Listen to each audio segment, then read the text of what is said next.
Hello friends, कैसे हैं आप लोग। सबसे पहले वेलकम है आपका द इंग्लिश क्लासेस में।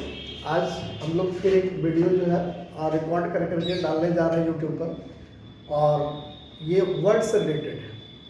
तो पिछले क्लास में आप लोगों को कुछ पढ़ाया था, और क्लासेस ये हमने पिछले क्लास में लिया था कि इंग्लिश के निर्माण कैसे हुआ, और मैंने ये भी बताया था कि इंग्लिश को अंतर्राष्ट्रीय भाषा हम लोग क्यों कहते हैं, कैसे कहते हैं।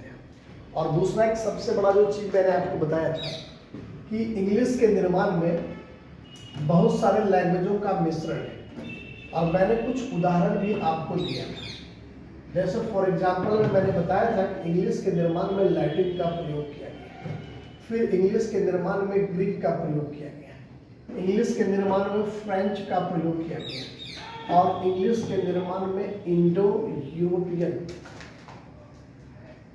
डायलेक्ट्स का प्रयोग किया गया। इंडो यूरोपियन डायलेक्ट्स का मतलब हम आप लोगों को बताए थे कि इंडिया और यूरोप दो देशों के लैंग्वेज के कॉम्बिनेशन से जिस लैंग्वेज का निर्माण हुआ है उसी को हम लोग क्या कहते हैं, इंडो यूरोपियन डायलेक्ट्स। सवाल ये, कल मैंने चर्चा किया था कि आखिर ये जो लैटिन है, ये जो ग्रीक है, ठीक है, या फिर ये जो हमारा फ्रेंच है, या फिर जो इंडो यूरोपियन डायलेक्ट्स है, इसको हम लोग क्यों पढ़ रहे हैं। इसलिए पढ़ रहे हैं क्योंकि इससे रिलेटेड हर एक एग्जाम में सवाल होता है।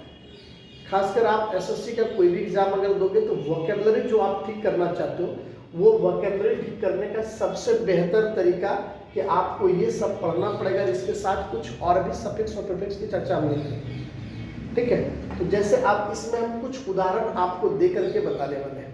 ये लैटिन क्या है, ग्रीक क्या है, और फ्रेंच क्या है, इंडो यूरोपियन डायलेक्ट्स क्या है। तो ये सारी चीजें जो है, क्योंकि फ्रेंच थोड़ा सा रफ लैंग्वेज होता है, इसलिए इसकी चर्चा मैं ग्रामर में करूँगा जो एग्जामिनेशन में आता है। लेकिन ये सबसे रिलेटेड काफी सारे वर्ड्स होते हैं, और इसको मैं चैप्टर वाइज आपको पढ़ाने वाला हूँ। तो सबसे पहला देखो कि अगर लैटिन ग्रीक की हम लोग बात करें तो इसमें हम कुछ वर्ड्स का उदाहरण ले रहे हैं जो आपको बाय ट्रिक याद रखना है, और ट्रिक के आधार पर चलता है। जैसे हम एक वर्ड लिए, और एक वर्ड हम क्या लेते हैं कि सबसे बहुत अच्छा वर्ड है, और वो हम लोग कहते हैं जैसे बायोलॉजी। कॉमन वर्ड है, हर किसी को पता है, इधर वर्ड हर किसी को पता है कि बायोलॉजी लिखा गया कैसे। तो बायोलॉजी का अर्थ क्या होता है, हम लोग जनरली इसको कहते हैं कि बायोलॉजी का अर्थ होता है जीव विज्ञान। लेकिन ये जीव विज्ञान होता क्यों है यही पता नहीं, और हमेशा बायोलॉजी मतलब जीव विज्ञान, बायोलॉजी मतलब हम लोग जीव विज्ञान कहते हैं, ठीक है। तो वर्ड को ब्रेक करके हम लोग अगर पढ़ते हैं तो ज्यादा चीजें हमें समझ में आता है। जैसे मैंने बायोलॉजी को अगर ब्रेक कर दिया तो ये वर्ड टूटा कैसे, ये वर्ड टूटा बायस प्लस लॉगस, ये दो लैटिन वर्ड से बना है। अब देखो सबसे बड़ी बात करें, बड़ा इंटरेस्टिंग चीज है कि बायस एक ऐसा वर्ड, लाइफ जो है लैटिन वर्ड है जिसका अर्थ होता है लाइफ। अब देखो लॉगस मैंने लिया, लॉगस एक लैटिन वर्ड होता है, और इस लॉगस का अर्थ होता है स्टडी या फिर साइंस, स्टडी या साइंस। अब यहाँ पर देखो बड़ा महत्वपूर्ण चीज है, इसको समझना है कि लॉजी एक वर्ड आया। ये जो हम आपको पढ़ा रहे हैं, पहले बायोलॉजी नहीं पढ़ा रहा, मैं आपको सिर्फ ये बता रहा हूं कि ट्रिक हम लोग कैसे काम करते हैं, और उस ट्रिक को खाली यहां पर देखना है।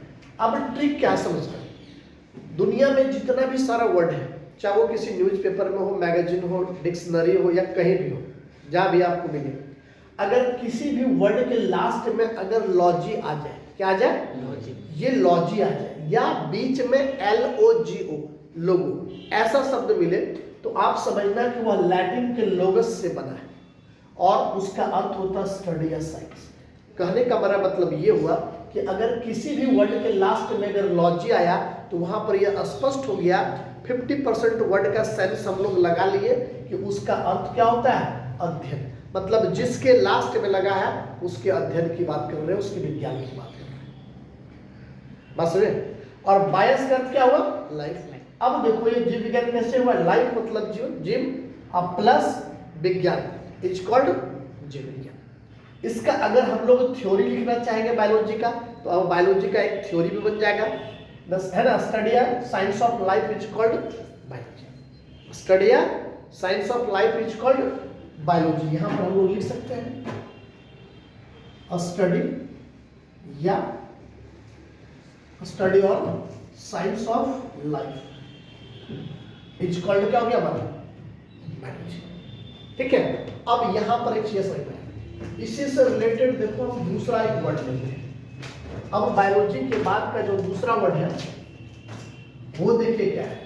बायोलॉजी के बाद का एक हम वर्ड लेते हैं जूलॉजी। क्या है? जूलॉजी। अब जूलॉजी का अर्थ क्या है इसको पहले समझो। तो जूलॉजी का अगर बाय चांस आप मीनिंग नहीं जानते तो पहले मीनिंग लिखना भी नहीं, क्या करेंगे, इस वर्ड को आप केवल ब्रेक कर दो, ये देखो टूट जाएगा, जू प्लस लॉगस। अब देखो यहां से जू प्लस लॉगस, जैसे मैंने तोड़ा, चुकी लास्ट में लॉजी है तो ये लॉगस से बना है। अब इसका अर्थ हमारा क्या होगा, स्टडी या साइंस हुआ कि नहीं, एसएस मैंने लिख दिया, क्या है, एस फॉर स्टडी और एस फॉर साइंस। और जू का अर्थ होता है, क्या होता है, चिड़िया। और चिड़ियाघर में कौन रहता है, आदमी या जानवर, जानवर होता है, इसलिए जू का अर्थ होता है एनिमल्स। क्या होता है, एनिमल्स होता है। अब यहाँ पर आप देखते ये ग्रीक वर्ड है, ग्रीक का जब आप डिक्शनरी पलटेंगे तो वहां पर आपको ज्वाइन मिलेगा, ज्वाइन का अर्थ होता है एनिमल्स। अब एनिमल्स को हम लोग क्या कहते हैं, जंतु, और साइंस को क्या कहते हैं, विज्ञान।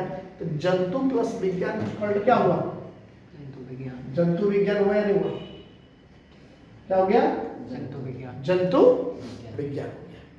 बात समझ में। तो अब देखो अगर हम लोग फिर इसका थ्योरी अगर जानना चाहें तो इसका थ्योरी हम लोग कैसे जान सकते हैं, इसको समझो पहले कि स्टडी या साइंस ऑफ एनिमल, स्टडी या science of animals is called क्या हो जाएगा, जूलॉजी। तो इसी तरह से हर एक वर्ड को देखेंगे, यानी हम लोग जनरली अगर एक चीज कॉन्सेप्ट के लिए ध्यान रखना कि सारे चीजें लगभग हम लोग बोर्ड पर ही याद कर लें। ठीक है, लास्ट में अगर लॉजी आया उसका अर्थ क्या होगा, और स्टडी या साइंस होगा। जैसे अगला एक वर्ड और अगर हम लोग ले लें, इसी से रिलेटेड है, केवल देखने की आवश्यकता है। यहां पर देखो जूलॉजी क्या एक वर्ड है, देखो इसी से संबंधित है आपका जियोलॉजी। क्या है, जियोलॉजी। आप इस जियोलॉजी को आप ब्रेक करो, आप ब्रेक करोगे तो आपको पता चलेगा क्या, जियो प्लस लॉगस।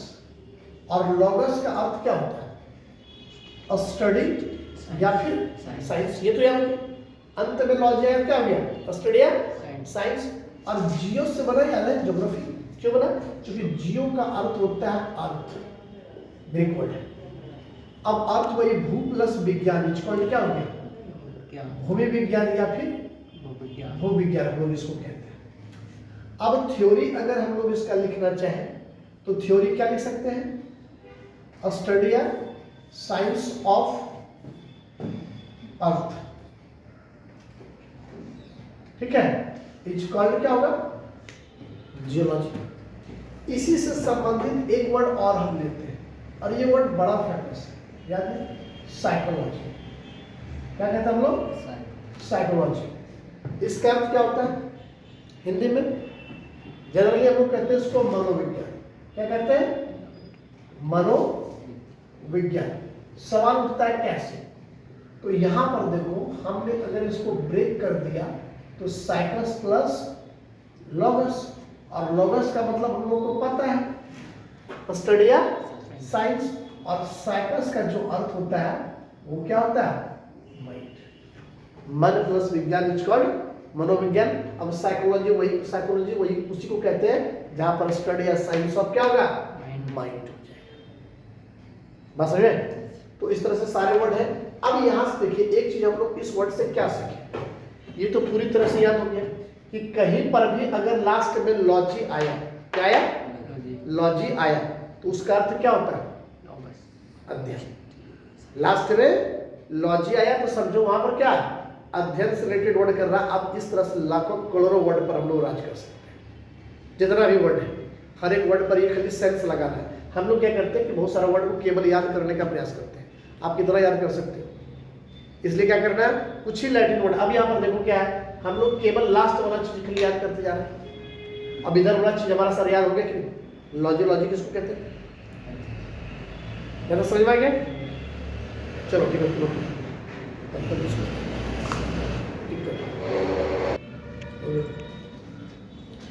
देखो नेक्स्ट वर्ड हम ले रहे हैं, अब कुछ ऐसा वर्ड है जो डायरेक्ट कॉम्पिटिटिव एग्जाम में पूछा गया और उसी वर्ड को हम लोग लेकर के अभी सीखते हैं कि कैसे लैटिन ग्रीक मिला हुआ था। ये वर्ड का मीनिंग हम आपको नहीं पढ़ा रहे, हम सिर्फ ये बताना चाह रहे हैं कि अगर वर्ड को हम लोग बाय ट्रिक पढ़ते हैं और अगर उसको हम लोग समझने का प्रयास करते हैं तो वर्ड भी बड़ा आसान होता है। जो रट्टा वट्टा जो दिन रात मारते रहते हैं उससे कुछ होने वाला नहीं। जैसे देखो अब 2 वर्ड हम ले रहे हैं जो एसएससी वगैरह में हर एग्जाम में लगभग में पूछा गया है, और उस 2 वर्ड को अगर हम लोग ब्रेक करके पढ़ लें, उस 2 वर्ड में 2 वर्ड हम लोग नहीं देखते, उस 2 वर्ड से हजारों वर्ड तक जाकर के आपका सेंस काम करना शुरू करेगा। और कहने का मतलब ये है कि उस 2 वर्ड नहीं बल्कि उसी तरह का सारा वोकेबलरी का जितना भी वर्ड है हम लोग पढ़ेंगे। जितना भी वर्ड सब्सटेंस वगैरह में बड़ा बड़ा जो लैटिन से रिलेटेड वर्ड आता है सब बाय ट्रिक ही होता है। खाली उसको आपके ये बाय वन गेट वन पर सब चलता है, एक याद करो दूसरा आप नहीं याद हो गया। जैसे हम लोग अभी लॉजिक देखा, लॉजिक के बारे में अब इतना तो दिमाग में सेट हो गया, कहीं भी अगर लॉजिक दिखा तो क्या समझ लेंगे हम लोग कि वहाँ पर अध्ययन की बात कर रहे हैं, नहीं। तो अब आगे हम लोग देखते हैं, यहाँ पर एक हम वर्ड ले रहे हैं, इसको देखना है। एक वर्ड ले रहे हैं जिसका नाम है, देखिए वर्ड सबसे पहले पूछा गया है फिलैंथ्रोपिस्ट। वर्ड को खरीद समझना क्या ये फिलैंथ्रोपिस्ट, PHILANTHROPIST, फिलैंथ्रोपिस्ट। हम लोग हिंदी में इसको कहते हैं मानव प्रेमी। क्या कहते हैं? मानव प्रेमी। इसी के अपोजिट में एक वर्ड हम लोग और लेते हैं और उसका नाम है मिज़ैंथ्रोपिस्ट। क्या है? मिज़ैंथ्रोपिस्ट। पढ़ा है क्या? हाँ।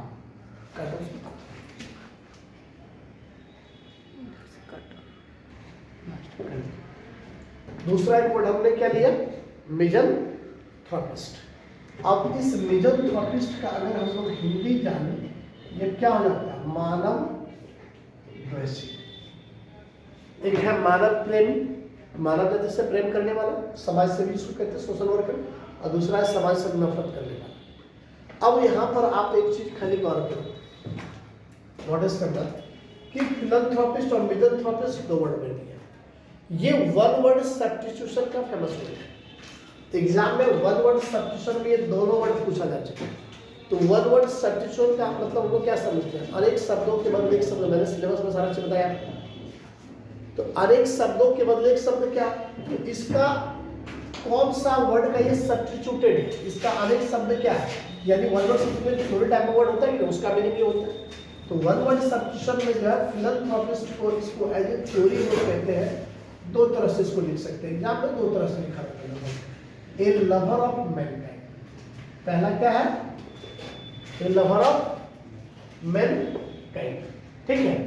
और इसी को हम लोग दूसरे तरह से लिख सकते हैं, one who loves mankind is called philanthropist.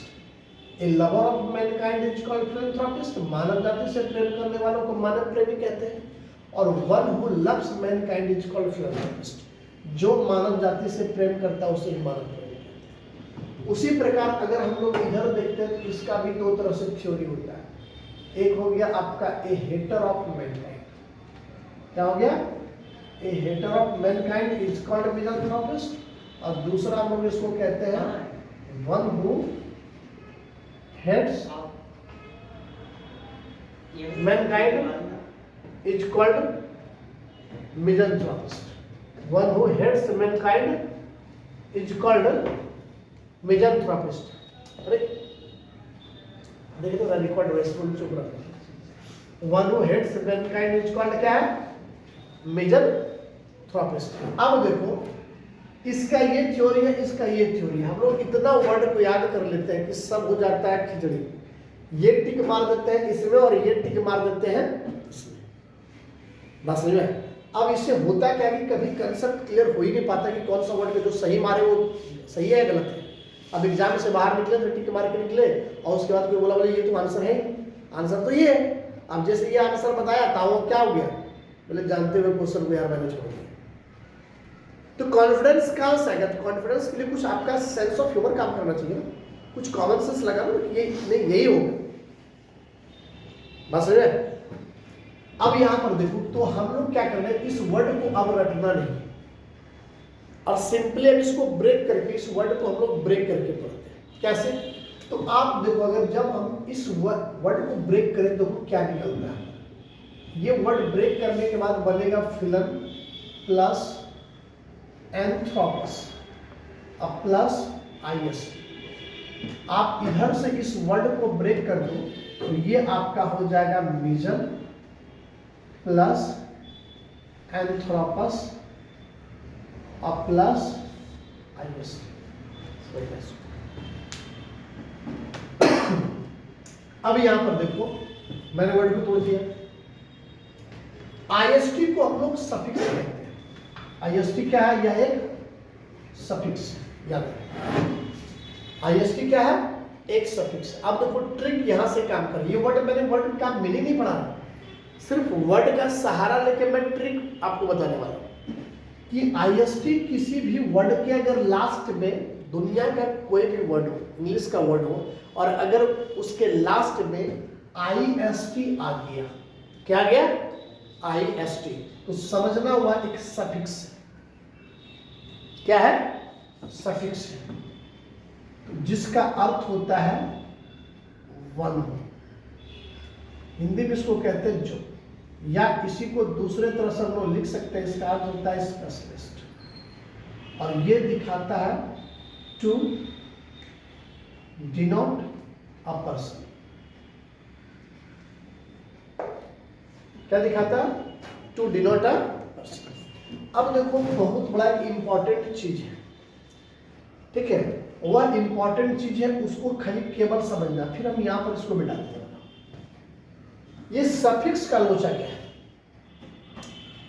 ठीक है, अगर आप लोग साइंस के विद्यार्थी होंगे तो आपको सफिक्स और प्रीफिक्स समझ में आता होगा, किसको कहते हैं सफिक्स और किसको कहते हैं प्रीफिक्स। साइंस का है ना? हाँ, तो चलो बताओ। तो केमिस्ट्री तो पढ़ा होगा, साइंस का होगा, तो केमिस्ट्री में बताओ सफिक्स क्या है, प्रीफिक्स क्या है, ये चीजें जानना जरूरी है कि नहीं? इसका यूज क्या करते थे हम लोग? भूल गया।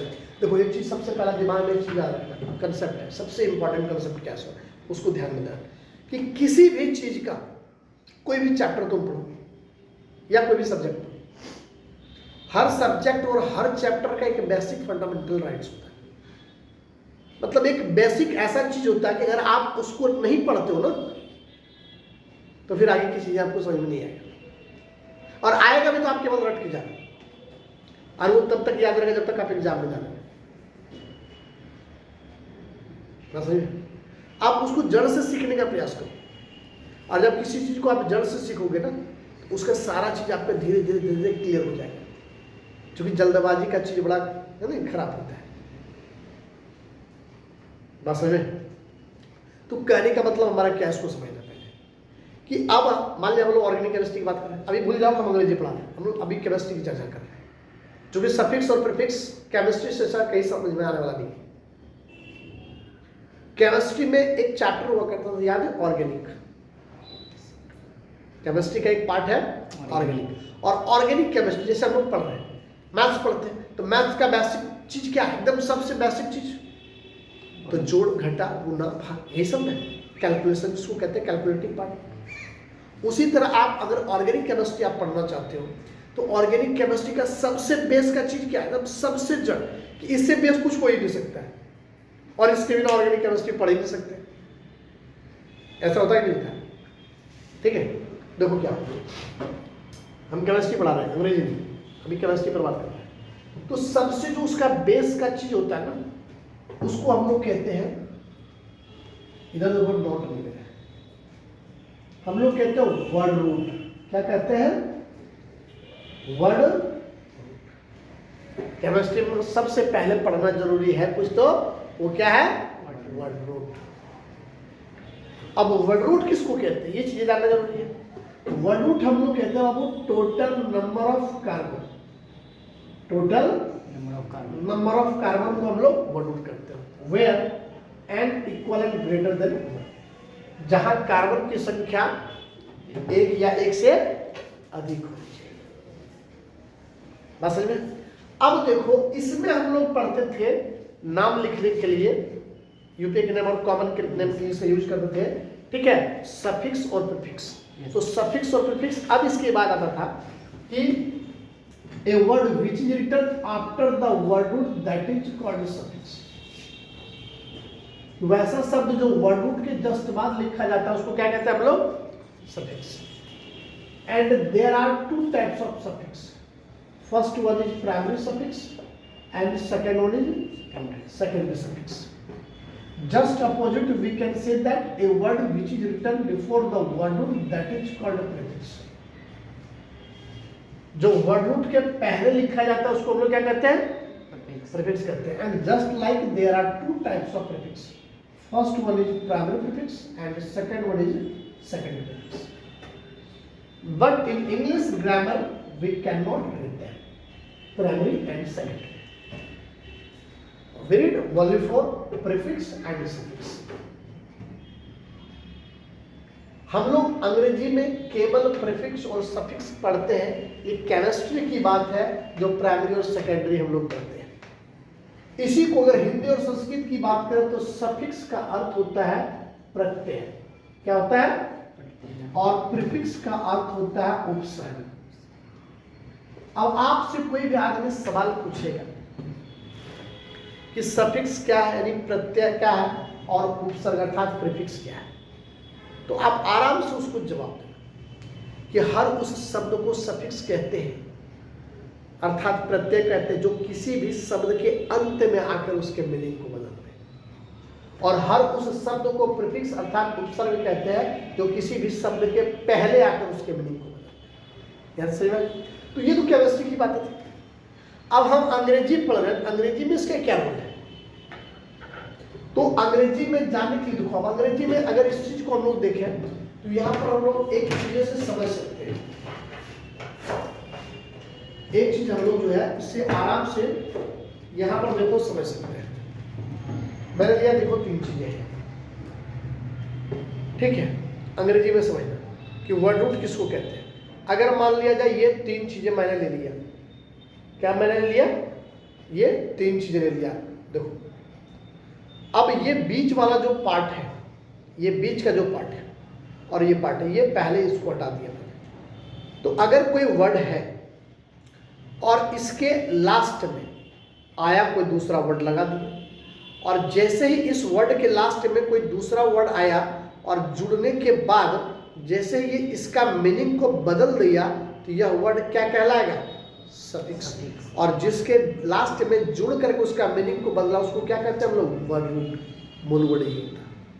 उसी तरह अगर कोई शब्द है और किसी भी शब्द के पहले आकर और उसके मीनिंग को बदल देता है, तो यह क्या हो गया? हमारा प्रीफिक्स।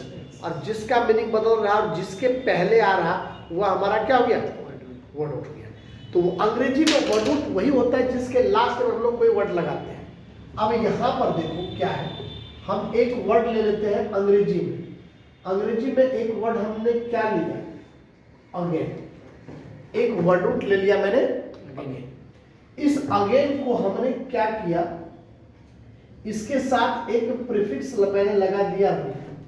और री एक ऐसा प्रीफिक्स है, उपसर्ग है, जिसका अर्थ ऑलरेडी होता है अगेन। क्या होता है? अगेन। अब देखो थोड़ा सा आप एक चीज याद रखना कि हम लोग अंग्रेजी, मैथ्स और हिंदी में, मैथ्स को तीन तरह से लिखते हैं। समझना कैसे लिखते हैं इसको। अगर मुझे लिखना हो राम और श्याम, तो कैसे लिखते हैं? राम और श्याम लिखते हैं नहीं, ये मैथ्स की भाषा देख रहे हैं। मैथ्स में अगर लिखा हो तो अगर इसको हम इंग्लिश में लिखना चाहेंगे तो क्या लिखते हैं? राम एंड श्याम। हमारा कहने का मतलब ये है कि हर एक सब्जेक्ट का अपना एक प्रॉपर लैंग्वेज होता है। अगर आप इंग्लिश पढ़ रहे हो तो इंग्लिश की लैंग्वेज अगर आपको समझ में नहीं आ रही है तो आपका अंग्रेजी ठीक होने वाला नहीं है। अगर आप हिंदी पढ़ रहे हो तो हिंदी का लैंग्वेज आपको समझ में आना चाहिए। अगर आप मैथ्स पढ़ रहे हो तो मैथ्स का लैंग्वेज आपको समझ में आना चाहिए। क्योंकि जैसे मैथ्स लिखा रहता वैसे तो बनता नहीं, उसकी लैंग्वेज को समझते हो तब ना आप इधर जा करके इक्वल टू इधर करके सब कुछ आप लिखते हो, ठीक है। उसी तरह अगर मैं इसको मैथ्स में लिखना चाहूँगा तो मैं मैथ्स में कैसे लिख सकता हूँ? इसको मैथ्स में लिखने के लिए मुझे क्या करना पड़ेगा, राम और प्लस श्याम। क्यों? क्योंकि हमने एंड को क्या लिख दिया, प्लस लिख दिया।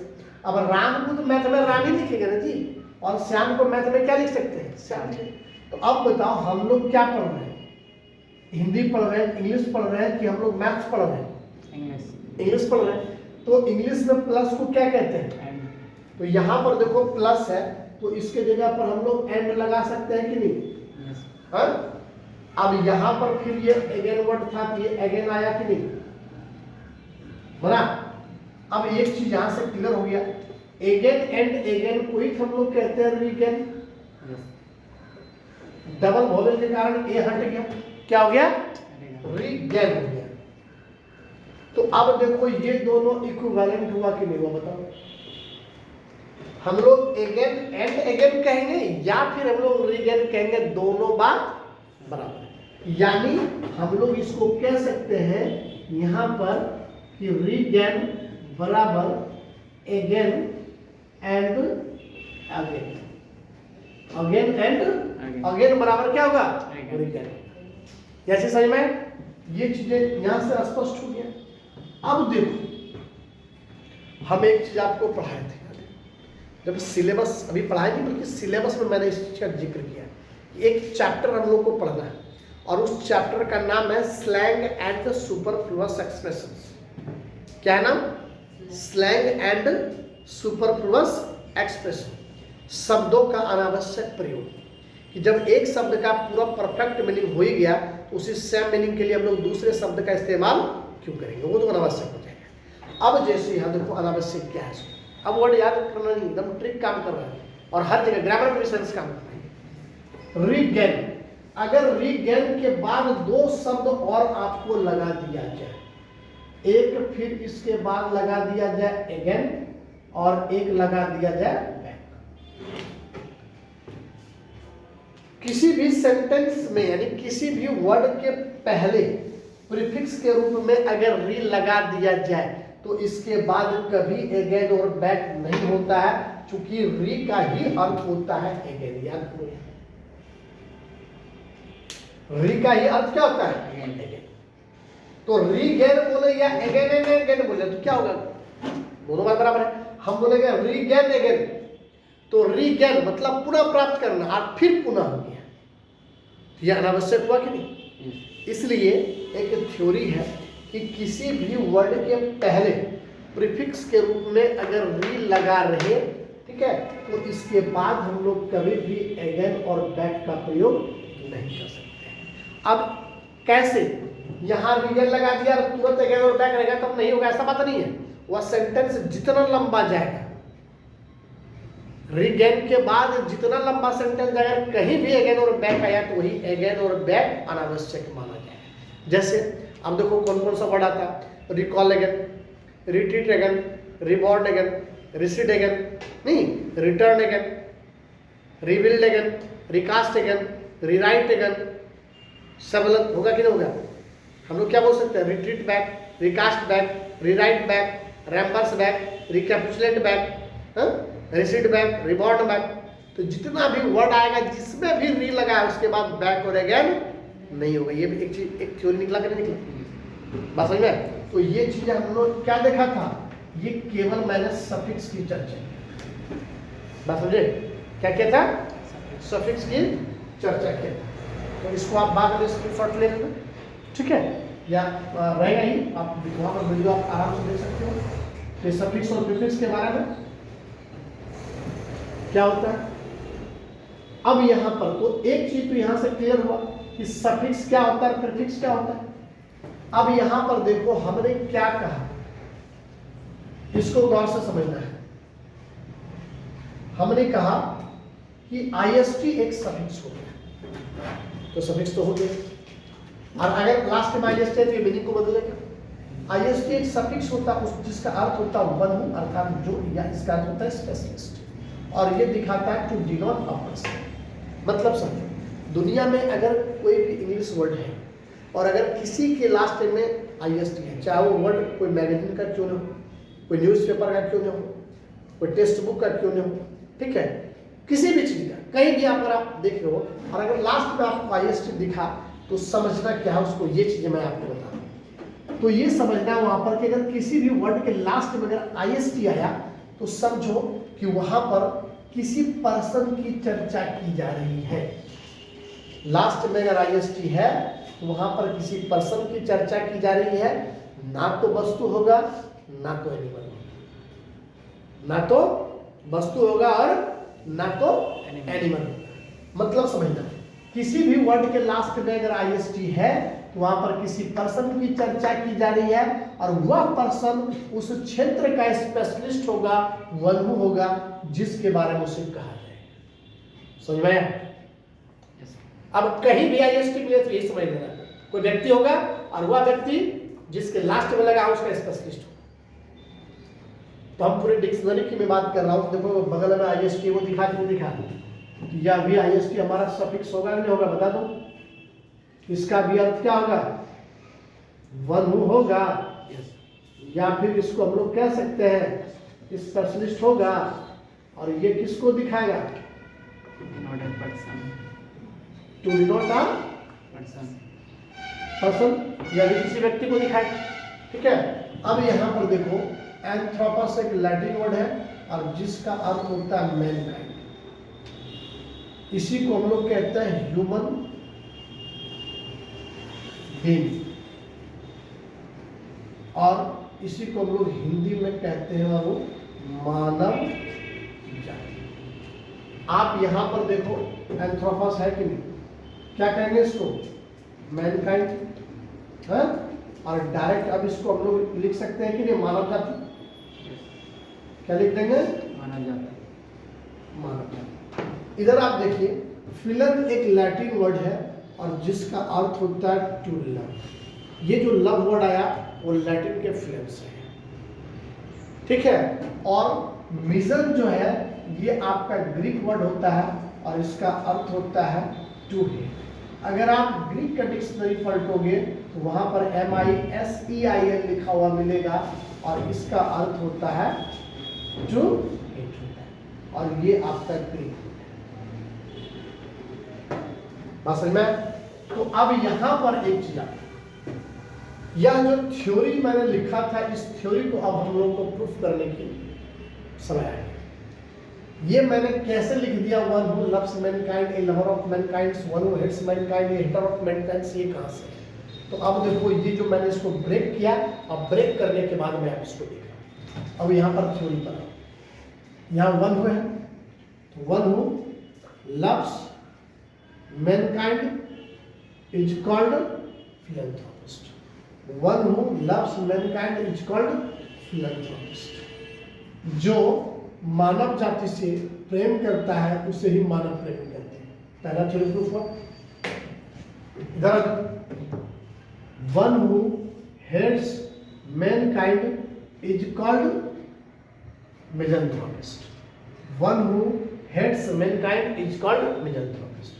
जो मानव जाति से नफरत करता है उसे ये लोग क्या कहते हैं? मानव जाति। अब समझो ये थ्योरी और ये थ्योरी दोनों बराबर है। ये थ्योरी और ये थ्योरी दोनों बराबर है, लेकिन कह देने से तो नहीं होगा। दोनों एक ही चीजें कह रहा है, लेकिन सवाल उठता है कैसे? ठीक है, तो एक चीज यहां पर आपको आप समझना है। हम उसके लिए क्या किए, यहां पर हम नोट में लेते हैं। आप देखो ए लवर या वन हु लव्स दोनों बात बराबर है। सवाल उठता है कैसे? इस लवर वर्ड को हमने ले लिया। आप एक बार थोड़ा सा कल्पना करके देखो, सोच के देखो, ये जो लवर वर्ड है ये तो पहले लवर होगा नहीं, पहले इसका तो कुछ तो ऑरिजिन होगा। इसका जो ऑरिजिन है वो है आपका लव, यानी यह लव से बना लवर। ये लवर बना कैसे? तो लव में अगर हम लोग ठीक है एक ER सफिक्स को जोड़ देते हैं। क्या किए? ER एक सफिक्स को जोड़ने से ठीक है ये बन जाता है लवर। तो कहता है अगर किसी भी वर्ड के लास्ट में अगर आप ER सफिक्स को जोड़ते हो ना, इसको ब्रेक करने के बाद, तो ER एक ऐसा सफिक्स होता है जिसका अर्थ होता है डूअर, करने वाला। ठीक है, लव में हमने एक ER सफिक्स जोड़ा और ER का अर्थ क्या होता है? डूअर। ठीक है, अब डूअर क्या होता है? इसको आप ब्रेक करके देखो, डू प्लस ER और ER का अर्थ फिर से क्या हो जाएगा, डुअल। फिर अगर आप इसको ब्रेक करोगे तो क्या होगा, डू प्लस ER, और ER का अर्थ क्या होगा, डुअल। तो आप यहां पर देखो ये मैथ्स की सॉल्यूशन की तरह जा रहा कि नहीं जा रहा। कि मैथ्स में हम लोग पढ़ते थे कि किसी भी अंक में अगर किसी अंक से डिविजन करता है, बार बार वही अंक आता है, जीरो आता है, तो उसका अर्थ हम लोग समझते हैं ये जो है इनफिनाइट नंबर ऑफ सॉल्यूशन पर जा रहा है। इसीलिए उसमें एक जोड़ के लिख देते थे। उसी तरह ER मतलब डुअल, ER मतलब डुअल, ER मतलब डुअल। तो फाइनली हमने क्या समझा, ER मतलब होता है डुअल, और डुअल का अर्थ होता है करने वाला। क्या होता है, ER का मतलब डुअल, डुअल मतलब क्या होता है, करने वाला। तो इस डुअल को हम लोग क्या लिख सकते हैं, बताओ। इस डुअल को हम लोग अब लिख सकते हैं करने वाला मतलब वन हु डज, जो करता है। तो डुअल का अर्थ क्या हुआ, वन हु डज। यानी अब यहाँ है लवर, तो इसको हम लोग क्या कहेंगे, वन हु लव्स कह सकते हैं, नहीं कह सकते, कहेंगे ना जी, वन हु लव्स। यहाँ है हेटर, कहाँ है, यहाँ हेटर, इसको वन हु हेट्स कह सकते हैं कि नहीं। इसलिए दोनों का दोनों थ्योरी क्या है, अब यहां पर समझना है कि जब लव में मैंने ER जोड़ा तो वर्ड का जो फॉर्मेशन होना चाहिए वो LOVER होना चाहिए। लेकिन ये वर्ड है, बताओ सही ये है या सही ये है, सही ऊपर वाला, ये गलत है। अब ये गलत कैसे है, तो इसी को कहते हैं केमिस्ट्री। अगर वर्ड आप बढ़िया से सीखना चाहते हैं तो केमिस्ट्री आपको थोड़ा सा पता होना चाहिए, तभी बड़ा बड़ा वर्ड को आप याद रख सकते हैं। रट्टा मार मार के सब परेशान हो जाता है, और आप बता हाथ क्या लगता है, कुछ नहीं, एग्जाम से बाहर हुआ तो वही आता उधर उसको न हो जाता है, बस समझे। इसलिए क्या करो, इतना उस पर थोड़ा सा नहीं कहता है, मतलब मेहनत करना, स्ट्रगल करना है थोड़ा सा, कि ये हमें सफिक्स और प्रीफिक्स पूरा का पूरा समझ में आ जाए।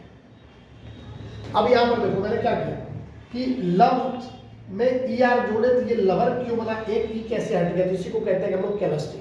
कैसे, तो केमिस्ट्री का नियम था, याद करो, एक नाम लिखने में हम लोग क्या करते थे, जब ये सफिक्स है और ये लास्ट में आकर मीनिंग बदल रहा है तो ये वर्ड रूट होगा कि नहीं होगा, बताओ। तो केमिस्ट्री का नियम कहता था कि वर्ड रूट का लास्ट लेटर और सफिक्स का पहला लेटर अगर दोनों मैच कर जाए तो वर्ड रूट से उस लेटर को हटा देते हैं, सफिक्स जोड़ देते हैं, बना।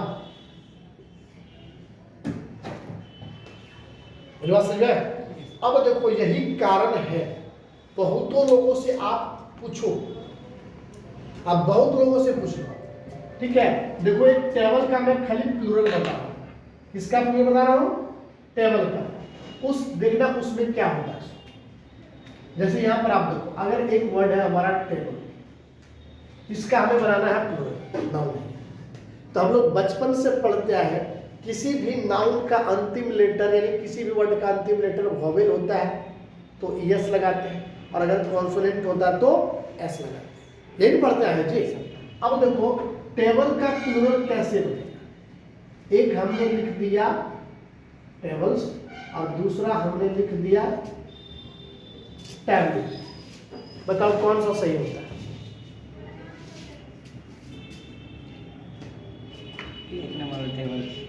ये वाला सही होता है, ये वाला गलत कैसे हो गया, क्योंकि जब अंतिम यहाँ पर ऐसे समझो इसको, ठीक है, कि जब ये अंतिम लेटर E है यानी वोवेल है कि नहीं, AEIOU, तो लगेगा इसमें क्या, ES, S नहीं लगेगा। लेकिन आप ये सही करो, इसका मतलब केवल S जोड़ रहे हो, जबकि कॉन्सोनेंट लास्ट में रहता है तो S जोड़ते हैं, तो फिर प्लूरल ये कैसे हो गया, ये होना चाहिए।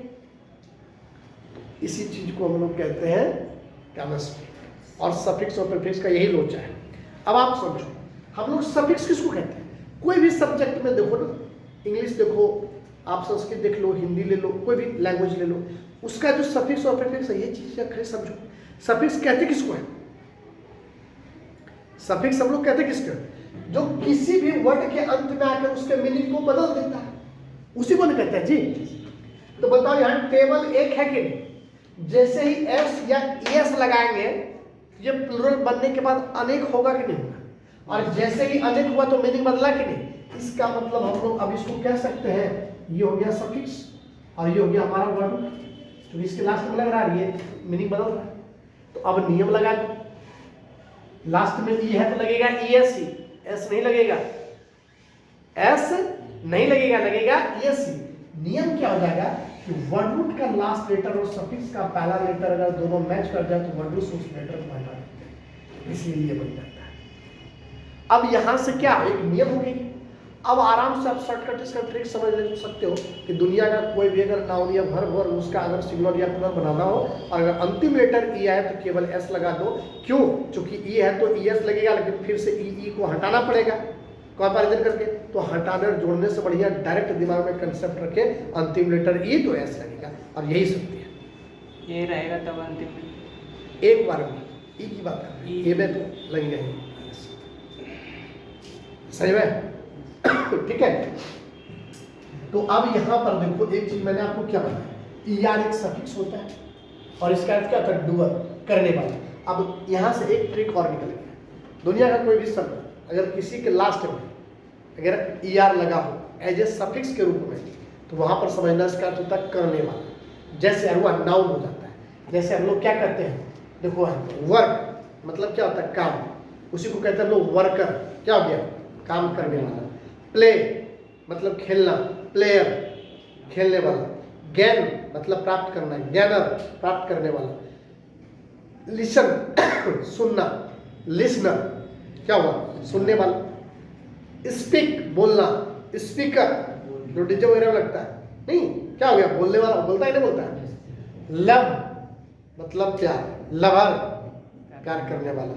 हेट मतलब नफरत, हेटर नफरत करने वाला। अगर किसी में ई आर लगा रहे तो आराम से समझ में आएगा कि नहीं आएगा, वर्ड समझ में आया। अब देखो एक कहता मानव प्रेमी, दूसरा कहता मानव जैसी, तो यहाँ से ये दोनों अगर कंपैरिजन कर दो, दोनों एक दूसरे का अपोजिट हुआ नहीं हुआ बता दो, हाँ? अब आप सोचोगे कि सर ये दो वर्ड आपने क्यों बताया, लेकिन मैंने दो वर्ड नहीं बताया, इसके साथ मैंने बहुत सारा वर्ड बताया। फिलर मतलब टू लव होता है, अब इसी में लगा रहता है बिब्लियोफिल, गायनोफिल, एंड्रोफिल, सब में फिल फिल लगा है, उसका अर्थ टू लव होता है। बिब्लियो मतलब बुक होता है, गायनो मतलब लेडी या वोमेन होता है, एंड्रस मतलब मेल होता है। खाली ये लैटिन जानना, फिलर लगा है, मीनिंग क्लियर हो गया। आपको अभी पढ़ाया था हमने लॉजी। एंथ्रोपस का मतलब क्या होता है, मैन काइंड, इसमें लगा दो लास्ट में लॉजी, क्या बनेगा, एंथ्रोपोलॉजी। लॉजी मतलब स्टडी ऑफ साइंस, एंथ्रोपस मतलब man kind, study of science of man kind is called anthropology. यह तो क्लियर है। दूसरा वर्ड आप देख लो यहाँ पर क्या है, इसी में इसी एंथ्रोपोलॉजी में आप आईएसटी जोड़ना सीख लो, एंथ्रोपोलॉजिस्ट हो जाएगा। जैसे ही एंथ्रोपोलॉजिस्ट हो जाएगा इसका मतलब क्या हुआ, उसको ब्रेक कर दो, एंथ्रोपस प्लस लोगस प्लस आईएसटी, आईएसटी का मतलब वन हूँ, एंथ्रोपस का मतलब क्या हो गया, मैनकाइंड, और लोगस मतलब स्टडी साइंस, वन वो study about Mankind is called anthropologist. तो आप वर्ड आराम से बना सकते हो नहीं बना सकते हो, तो केवल आप इसको अगले क्लास में देख के आना है, करके आना है, ये सारी चीजें हो जाएगा, ठीक है। और आज हम लोग यहाँ तक रहने देते हैं। इस वर्ड के जरिए केवल ये नहीं समझना है कि ये दो वर्ड हम लोग सीख रहे हैं, इस तरह का ढेर सारा वर्ड हम जो है आपको लाइव क्लास दे करके आपको हम ये सब सिखाने वाले, बताने वाले, ताकि वर्ड का प्रेशर ना। जो लोगों के साथ सबसे बड़ा प्रॉब्लम क्या होता है पता है, वर्ड याद नहीं होता है। सबसे बड़ा शिकायत होता है कि सर पढ़ते तो बहुत ज़्यादा लेकिन याद नहीं। बताओ इस तरीके से अगर हम लोग कोई किसी भी वर्ड को अगर पढ़ेंगे तो क्या टफ लगेगा, आराम से समझ सकते हैं कि नहीं समझ सकते हैं, ठीक है। Thank you. आज याद रखना।